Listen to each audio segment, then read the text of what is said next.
nnyingi ennyo newankubadde nga alina abaproducer abalala bamukoleddeko. Daudi Mugema oyo mumanyiiko ebintu bingi nnyo kubanga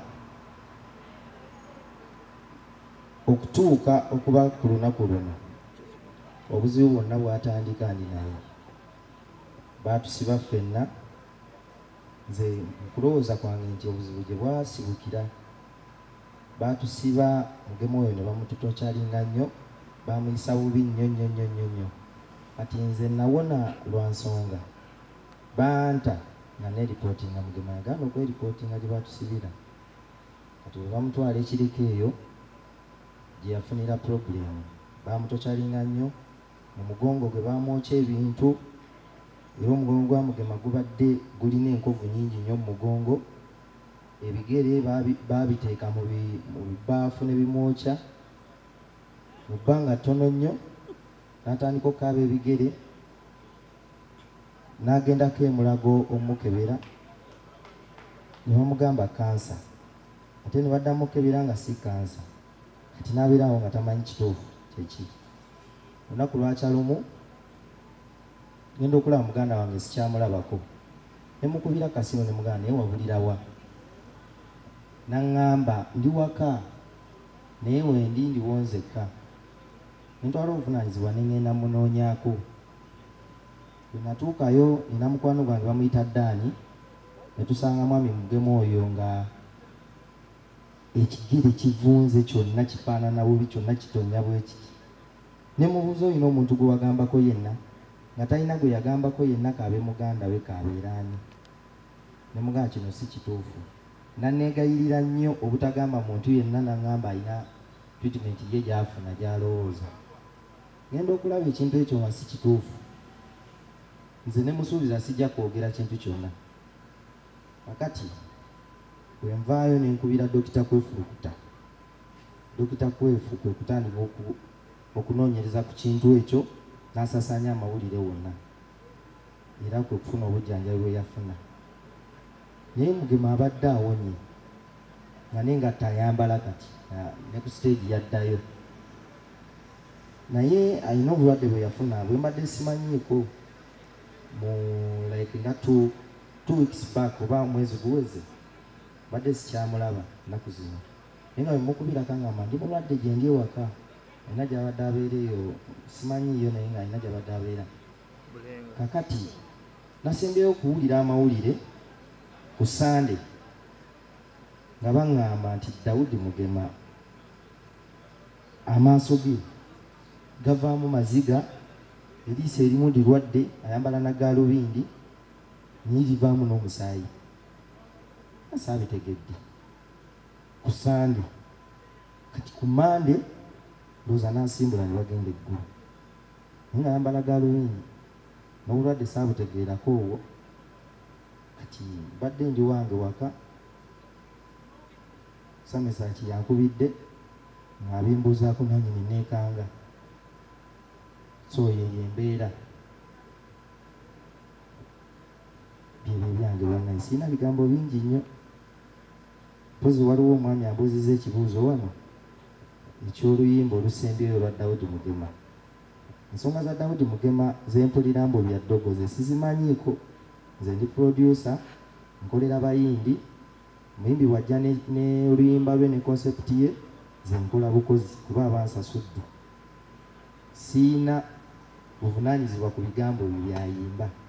Obuvunaanyizibwa bwange bwa bidongo by'enkuba. Awo siinawo ansa. Ebyo byange. Pitako kumuki Mugenzi simanyi fiti wafaanana nansomeramu olumba ne ndutegeera n'ekifaananyi nakindaga. N'okujja wano okubaako obugambo bw'enjogera eri omugenzi badde ndi mu kugenda bangamba yogere ebigambo nga bumeka. Mubuuza njogera ekiku kye simanyi, nambuuza sikulaze ekifaananyi. Ekyamazima omusajja ekifaananyi kyandaze ankomesa kibadde kyakabi, naye nga rest in peace our fellow musician. Fena lyekkubo lwakuba muneekengera mu lwembeera ku lumbe bagamba walumba aleka waba emitwe emiyaaye. Kati lwembeeraawo nga nze wa mutwe muyaaye sirwawo. Ndasooka netegulemu gamba bwe tugenda gaweereza ku ssimu mweri engeri nti nno ki gye mutegedde. yama respect mwana abafiirwa mwena tubanywereddwako omutoza musonyiwe ebyamusobako mukama amulamuze ekisa ebibibye katubitwale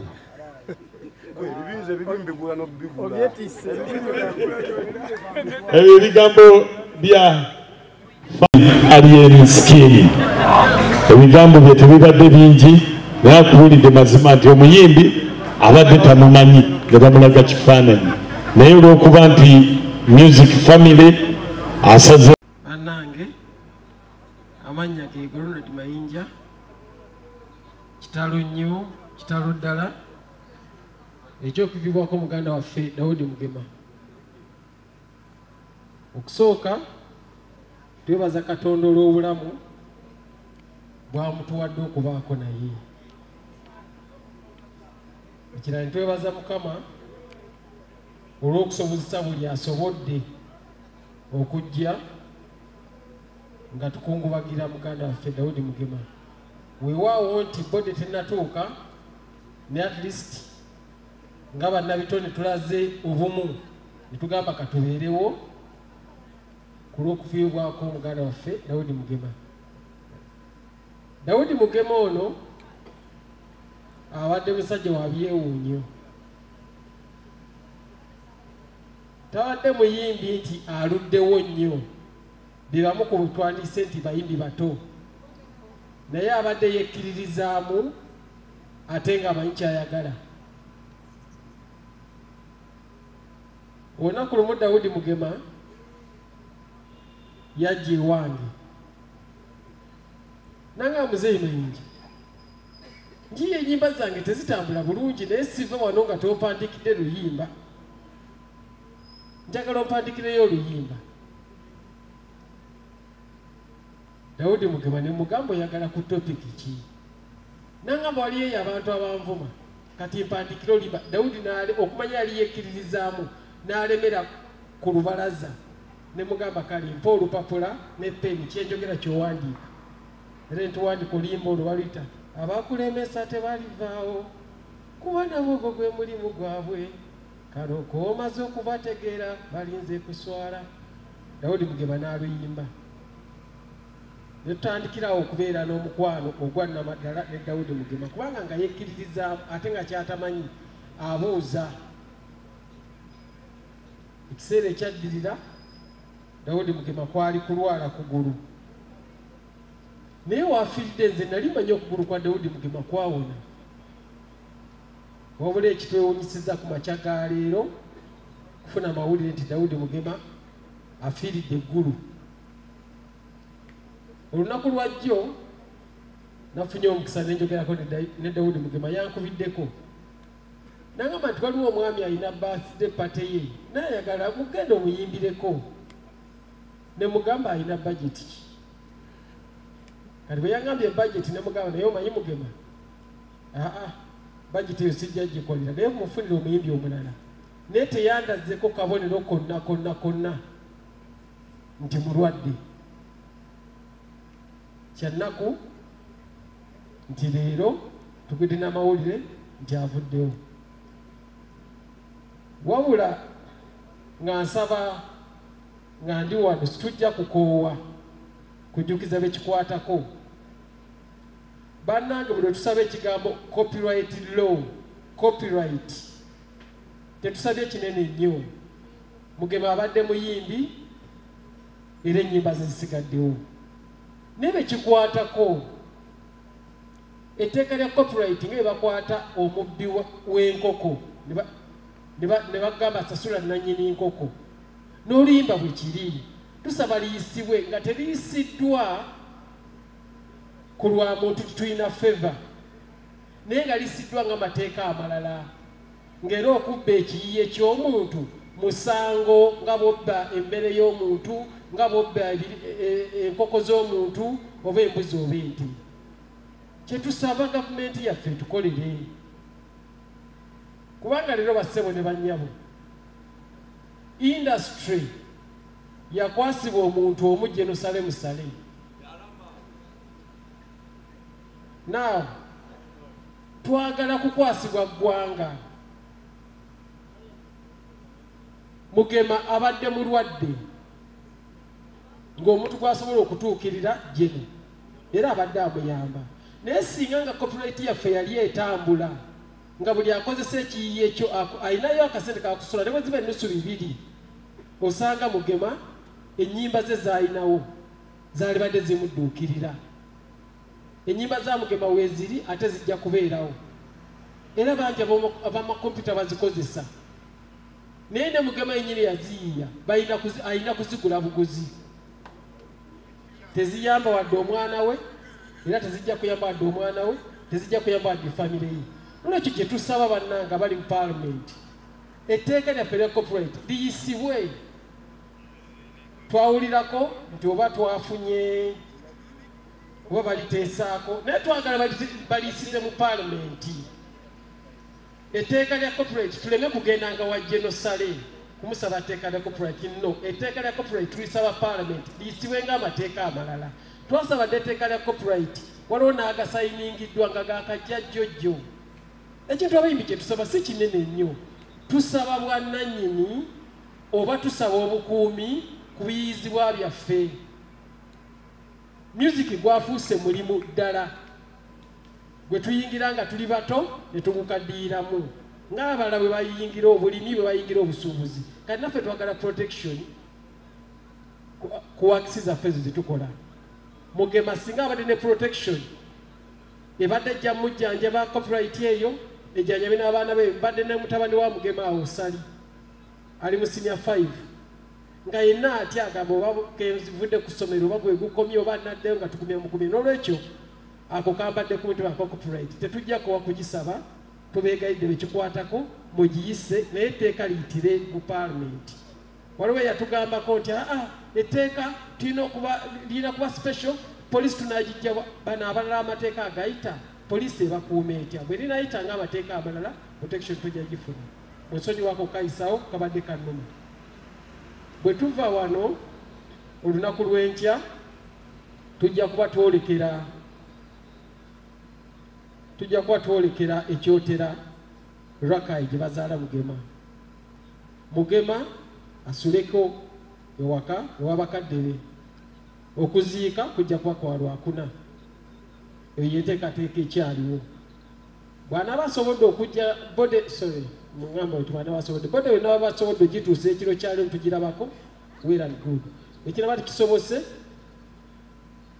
tujja kuba nga tugenda bugenzi kyotera esule enkya ekyotera then ku Lwokuna tube nga tuziika njogedde bingi naye mpita we nandikomye naye mwebale nnyo mwebalire ddala okujja okungubagirako muyimbi munnaffe nsaba tumukubireko obugalo bw'amaanyi nga Mugema obusi bw'amaanyi tukubire Mugema obugalo bwe bw'amaanyi tulina oluyimba olugamba nti alwanye ki alwanye olutalo lwe era olulwe lwe lukomye ffenna Katonda yatudizayiningira bw'oba ojja buli omu n'amusaako mayireegi yo bweggwako emmere yo bweggwako awo okoma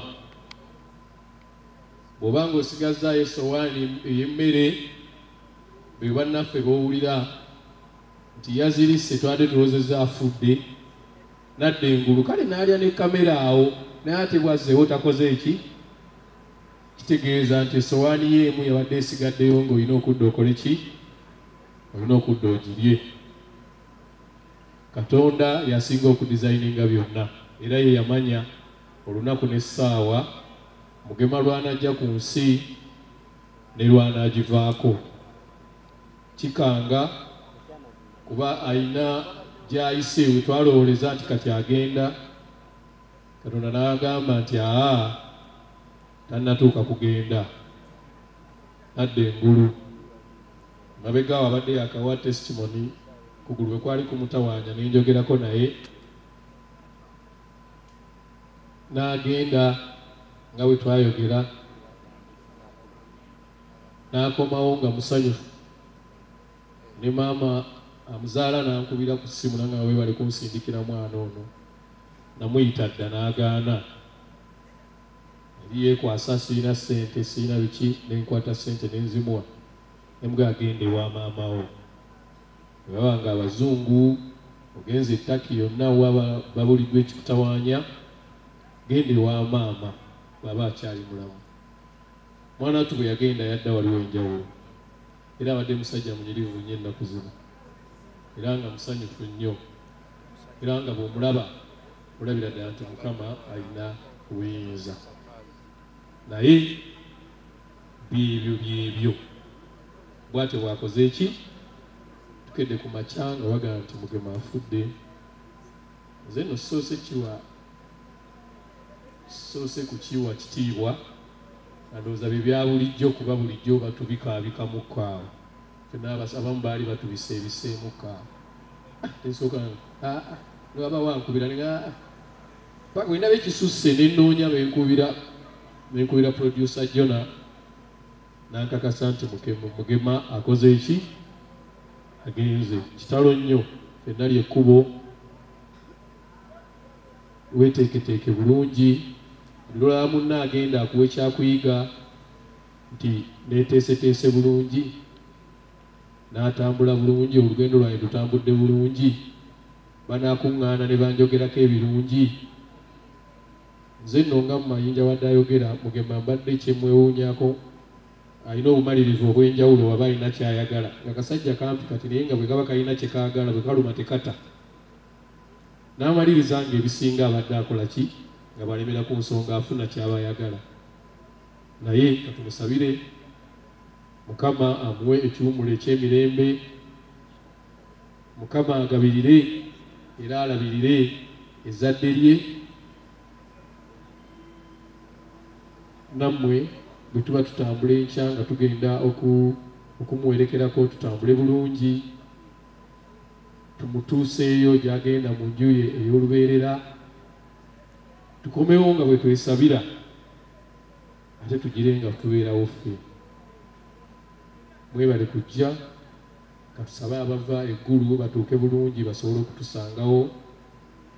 Ate ekirala neebaza abateesiteesi Mwami Mayinja webale nnyo nkakasizza Mugema abadde mukwano gwo kuba Mwami Mayinja si alabika ennyo naye asiibyewo okuva ku makya nsaba tumukubireko mu bugalo wadde byakufiirwa. So Mwami Mayinja weebale omutima ogwo gwa Sseruganda ne bannaawo bonna Sophie Gombya n'abalala mwebalire ddala omulimu gw'obwannakyewa gwe mukoze era tusaba gugendere ddala bwe gutyo paka kyotera.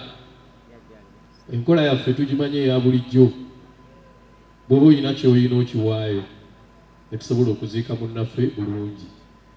Tebannaba kutulungamya bulungi bwe tuba tuwaayo tuwaani naye ndowooza bajja kutubuulira. Mugema abadde yabuukinga ku Papa's Sport Show ng'era egenda kubeerayo nga yasasula ne dipoziti we $50,000. Ago omukyala agampadde n'agamba dipoziti wa Mugema wuno gwe yampa era nenzija naye bwe tutegedde gwe muwa ssente ezo tujja kuziwaayo $50,000 ge yali yasasula nga dipoziti w'ekifo. Mugema Mukama amuwummuze emirembe.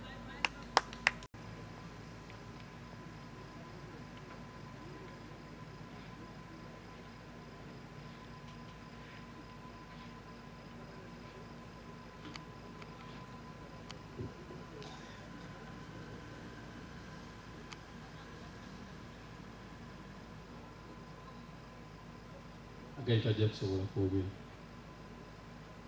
kiwemu obudde bana abagumye bajja kwogera wendowooza.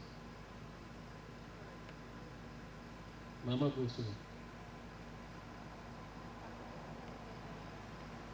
bajja kwogera nga bagumye. Kale kitalo nnyo ekya Mugema. Abakubi mujje Sam Mugagga kulembe. Basebo ne banyaba amanya ndio boze nze saniyo tuli wano ku National Theatre. Tuli wano kulokuvirwako muganda affe atuvudde ku maaso muyimbi munaffe Daudi Mugema.